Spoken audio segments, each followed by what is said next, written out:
name is Kathy, and today I'll be discussing how to use homeopathic remedies on ailments, continuing with nose ailments that start with the letter D through H. But before I do, I wanted to let you know that because I have a great many videos now on many different topics, that I've decided to make several different video playlists so that it's easy to find the videos of greatest interest. So please check out my playlist page. Please refer to my How to Use Homeopathic Remedies video before using the material in this video. I'll be discussing how to use homeopathic remedies on specific ailments, but I've broken these ailments into categories for easier reference. I'll begin with ailments of the mind and emotions, then I'll move on to ailments of the brain and nervous system. Then I'll address issues with your skin, nails, hair, eyes, ears, nose, teeth, gums, lungs, respiration, heart, blood, circulation, muscles, bones, joints, esophagus, stomach, duodenum, small and large intestines, liver, gallbladder, pancreas, kidneys, bladder, then ailments specific to women and ailments specific to men, then issues of the hormones and the metabolism. After that, I'll address the issues of homeopathic remedies on infections, infestations, and the immune system. Then issues surrounding fertility and pregnancy and surrounding childbirth and postnatal problems. Then homeopathic remedies that address special problems in infants, ailments and diseases in childhood, and special issues of adolescence. And finally, special issues of the elderly. Constitutional treatment involves treating the totality of the individual person. Everyone is a unique individual with a unique physiology that responds to substances differently. In homeopathy, it is recognized that people will react strongly to certain remedies, and as a result of this, can be loosely placed into different categories called constitutional types. Homeopaths talk, for example, of phosphoric types. These are people who react strongly to phosphorus, or arsenicum album types, those who react strongly to arsenicum album. The belief is that people of one type share similarities in terms of body shape, character, and personality, and the sorts of diseases from which they suffer. As an example, Natrum-Muir people tend to be pear-shaped, have a dark complexion, be fastidious and rigid in personality, and keep themselves to themselves. And they also crave salt and suffer from constipation. As another example, Lycopodium types tend to be tall, gangly, and of stooped appearance, with an anxious expression and a craving for sweets and a propensity to produce intestinal gas. Of course, constitutional types have their limitations. In reality, each person is an individual, and so there are as many constitutional types as there are human beings. An account must be taken of the sum total of the person's inherent predispositions, past illnesses, diet, general reactions to the environment, intellectual and emotional features, and general attitudes towards life. This is what is meant by constitutional treatment. I'll be making detailed videos of the various constitutional types after I've completed the use of homeopathic remedies on ailments.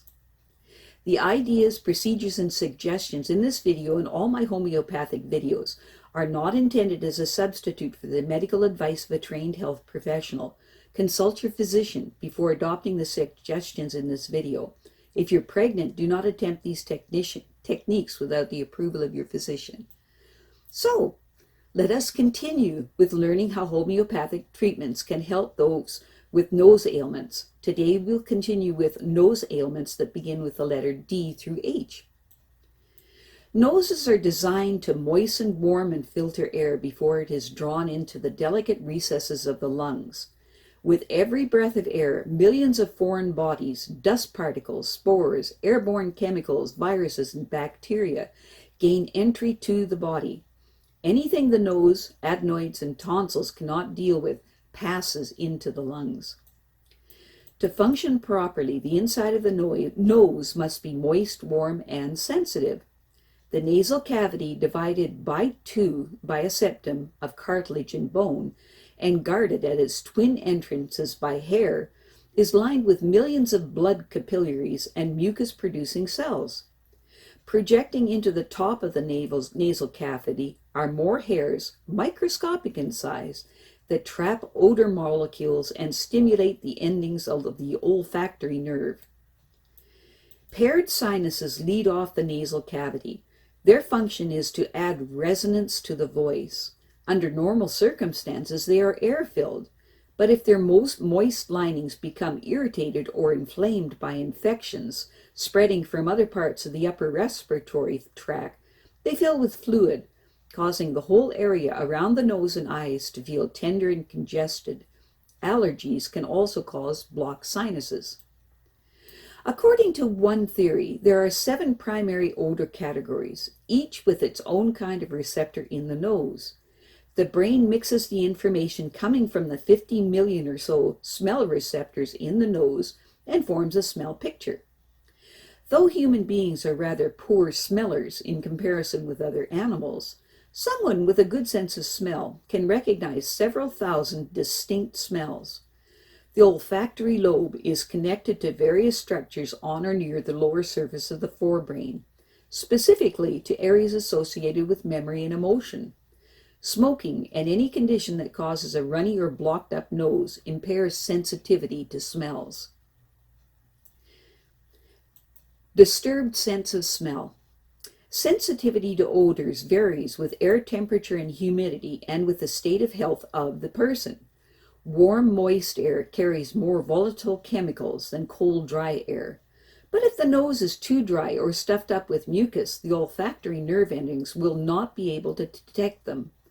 Colds, hay fever, and allergic rhinitis, nasal polyps, and smoking all interfere with the reception of odors. Occasionally, loss of smell is due to injury of the olfactory nerves, or to a brain tumor or brain injury involving the olfactory bulb at the base of the forebrain. In some cases, it may be due to a deficiency of zinc. Some people suffer from exactly the opposite situation, in that they have an extremely acute sense of smell, and find certain smells are not just bad smells, but disturbing.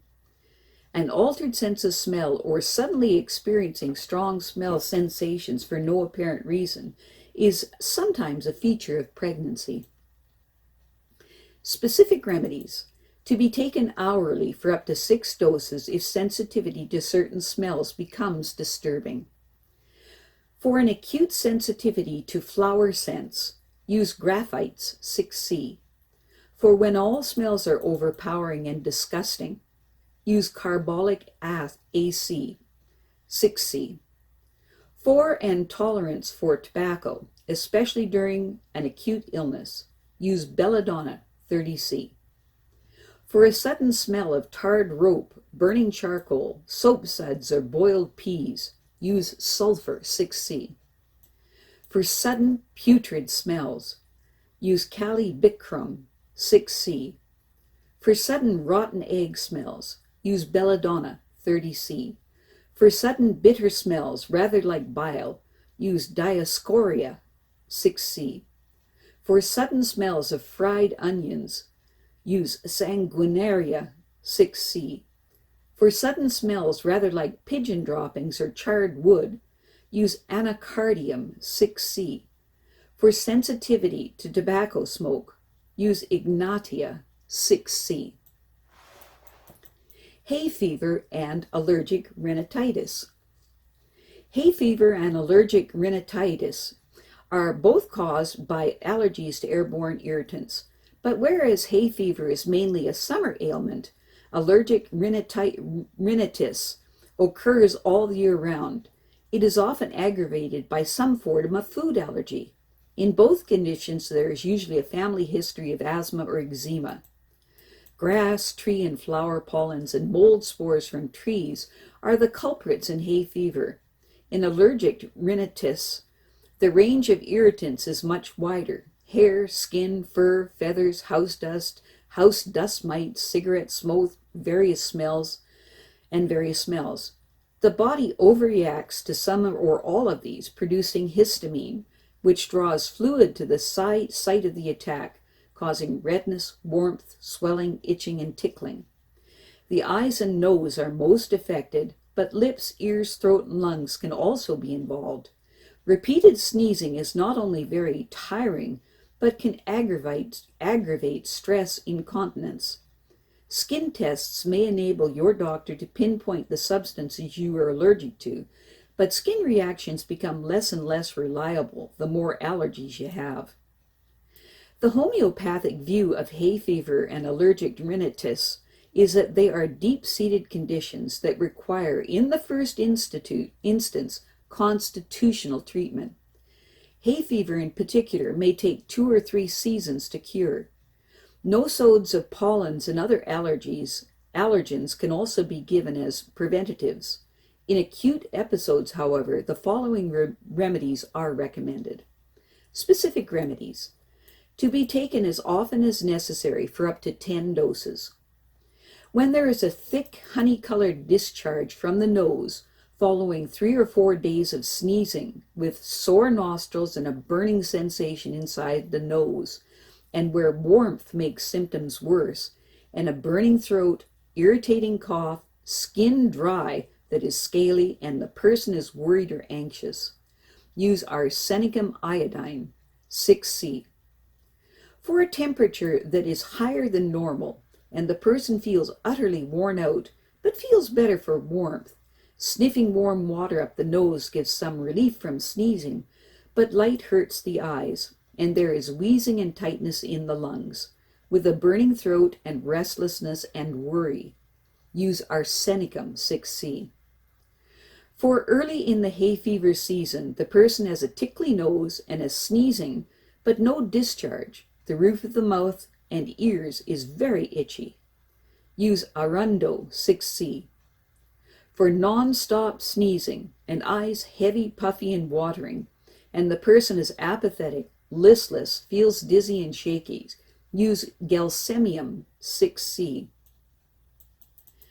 For a burning discharge from the nose and a bland discharge from the eyes, where the symptoms are worse indoors than out of doors, and light hurts the eyes, and the larynx feels as if there are hooks sticking into it, made worse by warm foods and drinks, use allium, 6C. For a thick burning discharge from the eyes that are very swollen, with a bland discharge from the nose, coughing up phlegm, and the symptoms are worse indoors, use euprasia, 6C.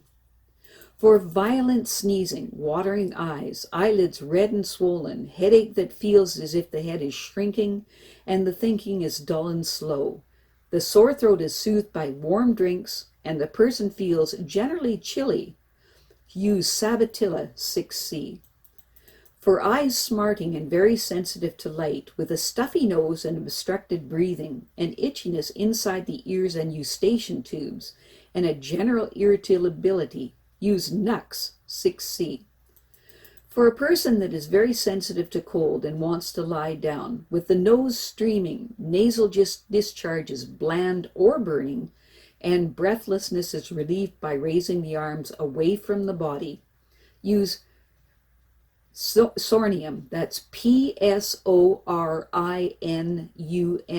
6C, psorinum. For a bland yellow discharge from the nose and eyes, where the person is better in open air, especially if the person is of a tearful disposition, use pulsatilla, 6C. For a stuffed up nose, especially upon waking in the morning, and the sinuses feel tender and there is a general chilliness, use silicea, 6C. For constant sneezing, stuffy or streaming nose, eyes swollen and water, all made worse by being out of doors or in damp atmospheres, and they are smelling new mown hay, or they become chilled after exertion, use dulcamara, 6C. For chronic rhinitis, where the nasal membranes are dry and congested, and with nasal polyps, use sanguinaria, 6C. For rhinitis associated with asthma, use arsenic iod, 6C, kali iod, 6C, sabailla, 6C, iodium, 6C, or arsenicum, 6C. For rhinitis made worse by warm rooms, warm clothes, or bodily exertion, use silicea, 6C, pulsatilla, 6C, or carbo veg 6C. For stuffy nose with a constant desire to blow the nose, although blowing does not relieve stuffiness, use Lachesis 6C, bichrome 6C, sonorium, that's Psorinum, sonorium 6C, naja 6C, or sticta 6C. For early hay fever symptoms, use arundo 6C or syethia 6C. Some self-help. Avoid known irritants if at all possible. If you suffer from hay fever, keep track of the pollen count and take preventative measures. Anyone whose hay fever is really bad at night and first thing in the morning should consider fitting in air filters over their open windows and fireplaces, and fitting efficient draft extenders to doors. Filters can be made quite inexpensively by sandwiching a layer of cotton and wool between 2 layers of fine mesh gauze stretched across a wooden frame. To stop your nose from becoming dry and sore, rub a little coconut oil inside each nostril several times a day, or put 2 drops of pure almond oil inside each nostril once a week. Some hay fever sufferers find that direct sunlight tends to hurt their eyes, or gives them a headache, or makes their skin itchy. So if you must go out in the sun, wear sunglasses and a hat that shades your entire face. Blow your nose gently. Hard blowing only bursts the offending grains of pollen and increases their irritating effects. Avoid contact lenses during summer months. Try to eat a diet that is 50% raw salads and fruits and reduce the amount of sugar you eat. Some sufferers find that extra vitamin C and magnesium are very helpful. I have a great many videos now on many different topics, so I've decided to make several different video playlists so that it's easier to find the videos of greatest interest. So please check out my playlist page. Well, that's it for now. To stay up to date with my latest videos, make sure to subscribe to this free YouTube channel by clicking the red subscribe button right below this video. Take care.